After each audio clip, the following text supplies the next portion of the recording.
Assalamualaikum warahmatullahi wabarakatuh. Saya Syahabuddin. Terima kasih banyak kerana anda berada di channel YouTube saya, dan terima kasih banyak jika anda telah tekan butang subscribe. Kalau belum tekan butang berkenaan, tekan butang itu sekarang. Jika ada video-video yang bermanfaat, insya-Allah akan ada di feed YouTube anda. Sahabat-sahabat, baru-baru ni jadi viral pula kenyataan daripada Asiah Abdul Jalil yang menyebutkan bahawa penentangan beliau terhadap hadis 40.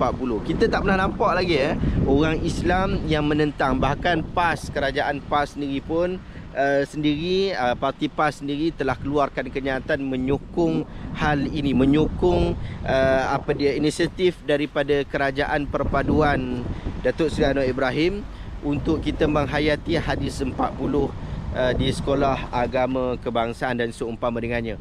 Tetapi kali ini kita nampak ada penentangan daripada Asiah Abdul Jalil, dan menarik dia sebut dekat dalam Facebook, dia kata ini hadis ke-8 dalam hadis 40 Imam Nawawi. Perangi manusia hingga mereka memeluk Islam, perangi manusia yang tak solat dan tak bayar zakat. Imagine, nak ajar budak-budak sekolah, ajar berperang. Kenyataan daripada Asiah Jalil ni seolah-olah dia memang tak tahu tentang hadis ini, ataupun dia tahu hadis ini tapi dia nak bergaduh dengan orang untuk nak mempertahankan satu benda yang dia tak perlu pertahankan. Kita tahu bahawa parti PAS sendiri pun dengan sekolah pasti, yang saya tahu anak-anak Asiah Jalil ni dimasukkan anak dia ke sekolah-sekolah berkenaan, yang mana sekolah itu pun mengajar hadis 40. Bahkan hadis 40 yang ni pun tak berat sangat pun. Umirtu an uqatilan nas hatta yashhadu an la ilaha illallah wa anna muhammadar rasulullah wa iqamas salat wa aqimus salat wa ita'iz zakah fa idza fa'alu dhalik asimu minni dima'ahum wa amwalahum illa bihaqqil islam wa hisabuhum 'ala Allah taala. Hadis ini adalah hadis yang sahih riwayat Imam Bukhari dan juga Muslim, dan Imam Nawawi rahimahullah meletakkan hadis ini dalam hadis yang ke-8.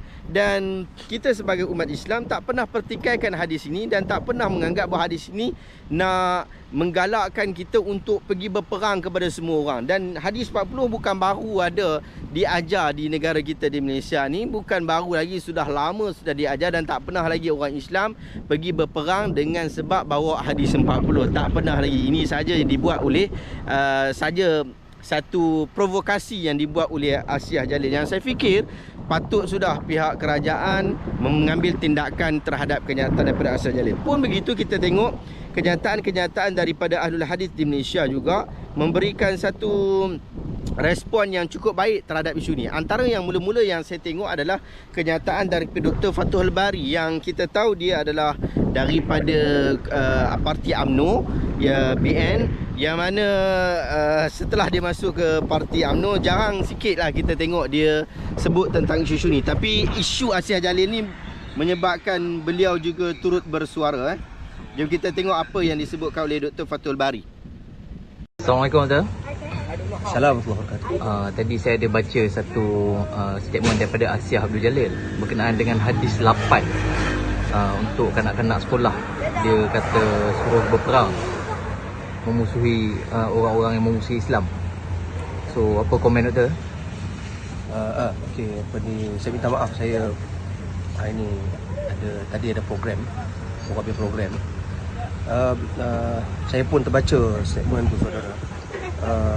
Agak mengecewakan saya, seorang yang bergelar lawyer tapi kefahaman cetek pasal agama.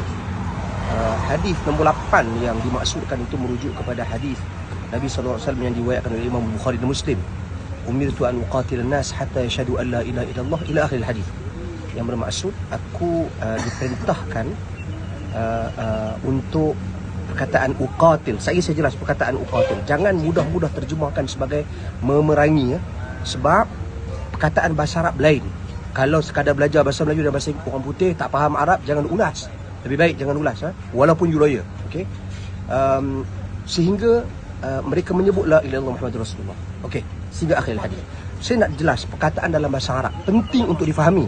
Puan Asiah, tolong dengar betul-betul. Perkataan uqatil dalam bahasa Arab berbeza dengan aktul. Okey, aktul dengan uqatil lain. Aktul bermaksud membunuh, perang. Okey, memulakan peperangan, memulakan pembunuhan, itu aktul. Okey, tetapi Nabi menggunakan perkataan uqatil. Dalam bahasa Arab dia ada satu perkataan dia panggil sirah mufa'alah, iaitu satu perbuatan yang mendapat respon kedua-dua belah pihak, yakni ketika mana waktu saling memerangi, orang musuh Islam perang Islam, menyerang Islam, responnya orang Islam kena pertahankan Islam untuk memastikan kalimah Allah tertegak. Itu maksudnya, bukan kita memulakan perang. Jadi terjemahan yang puan ambil itu pun terjemahan yang kurang tepat, dan ulasannya pun ulasan yang kurang tepat. Jadi sebab itu pada saya yakin Kementerian Pendidikan Kementerian Pendidikan Malaysia akan meneliti isu ini, saya yakin, dan supaya diberikan kefahaman yang betul pada anak-anak. Beri pandangan, jangan bagi komen-komen yang negatif, sedangkan konten dalam hadis itu cukup banyak yang positif. Okey, termasuk hadis ini. Hadis ini kalau orang serang agama kita kena respon. Kalau orang mulakan peperangan ke atas kita kena respon. Takkan kita nak duduk diam. Sebab itu hadis tersebut dalam situasi saling berperang. Itu maksud dia. Bukan memulakan peperangan. Apatah lagi dalam konteks hari ini kita negara yang maju kepelbagaian kaum. Dalam konteks negara kita pada hari ini semua hidup dalam aman yang damai. So jangan memulakan sensitiviti yang seperti ini. Puan tu, saya yakin insya-Allah mudah-mudahan puan itu orang Islam. Jadi cuba faham dengan cara yang betul. Jangan faham dengan cara yang liberal, yang mana rosak kepala tu. Jadi saya mohon supaya diteliti isu ini, dan difahami dengan baik, dan KPM kekal, tegas, firm. Ini satu perkara yang baik untuk anak-anak kita, masa depan anak-anak kita. Dan Islam agama yang boleh didakwahi dan boleh disampaikan, dan sampaikan dengan cara yang betul insya-Allah. Dan jangan bimbang, yang Perdana Menteri pun dah sebut, kata pengajian hadis 40 ini untuk orang Islam saja. InsyaAllah saya yakin akan di-training para asatidah, para cikgu-cikgu untuk supaya memberikan pengajaran dengan metod dan kaedah pemahaman yang betul insyaAllah. Jadi saya terpaksa respon isu ini, memandangkan sahabat saya pun kalut nak tanya saya. Jadi saya dalam keadaan pakaian yang bukan berkopiah dan songkok ya Puan Asia. Tapi saya rasa harap Puan ambil pengajaran lah. Bijak sikit. Bijak sikit. Terima kasih. Assalamualaikum. Terima kasih Zaf. Okey, Alhamdulillah kita dah tuntun kenyataan daripada Dr. Fathul Bari berkaitan dengan isu ni, dan ia adalah kenyataan yang paling awal yang saya tuntun dalam isu ni. Bahkan saya tuntun kenyataan itu sebelum saya baca kenyataan daripada Puan Asiah Jalil. Cuma menarik, bukan sekadar itu sahaja, Dr. Rozaibi Ramli juga ada berikan ulasan terhadap isu ni yang saya kira juga patut untuk kita dengar dan kita ambil manfaat daripada kenyataan beliau. Assalamualaikum warahmatullahi wabarakatuh. Apa khabar semua? Viral pula tentang tulisan salah seorang daripada peguam yang bernama Asiah Jalil berkenaan dengan hadis nombor 8 dalam hadis 40, iaitu hadisnya umirtu an uqatilan nas hatta yashhadu an la ilaha illallah wa anna muhammadar rasulullah wa yuqimus salah ila akhiril hadis, yang bermaksud aku diperintahkan untuk membalas serangan manusia sehingga mereka menyebut la ilaha illallah dan Muhammad adalah Rasulullah, kemudian mendirikan salat sehingga ke akhir hadis. Hadis ini sahih yang pertama. Yang keduanya, hadis ini perlu difahami dengan benar, dengan konteks bahasa Arab yang betul. Hadis ini bukan bermakna Nabi SAW menggalakkan keganasan. Tidak. Bukan bermakna begitu. Kerana kalau kita melihat selama 13 tahun Nabi SAW di Mekah, Nabi tidak memulakan serangan, Nabi tidak perang pun dengan sesiapa. Bahkan Nabi SAW mengarahkan para sahabat supaya bersabar. Antaranya ialah Yasir, keluarga Yasir, iaitu keluarga Sumayyah, yang akhirnya mereka ini terbunuh dalam pertempuran, ataupun kita kata apabila mereka diseksa oleh orang-orang Quraisy pada ketika itu. Ya, sabran ya ala Yasir.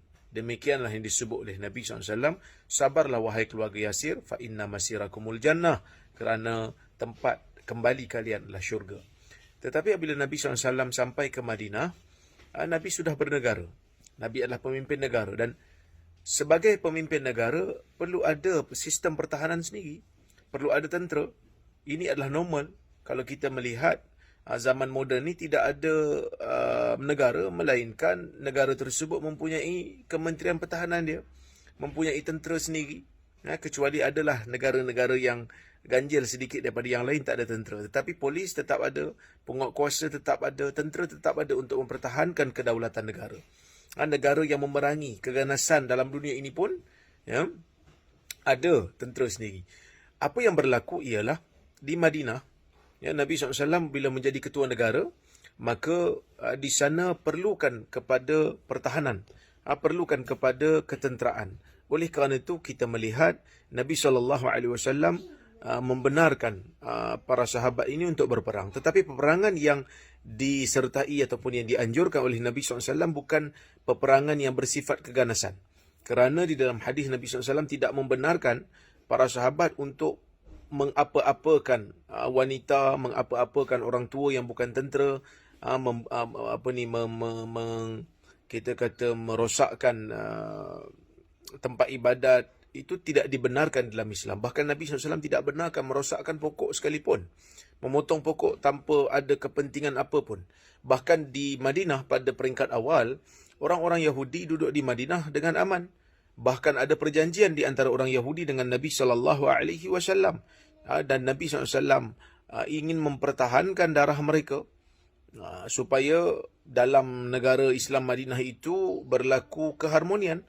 Tetapi apa yang berlaku, orang-orang Yahudi itu sendiri yang mengingkari perjanjian sehingga berlakunya pertempuran dan peperangan. Jadi peperangan di dalam Islam ialah salah satu daripada cara untuk mempertahankan diri. Cara untuk menghilangkan orang kata apa, bahaya pada negara, pada agama.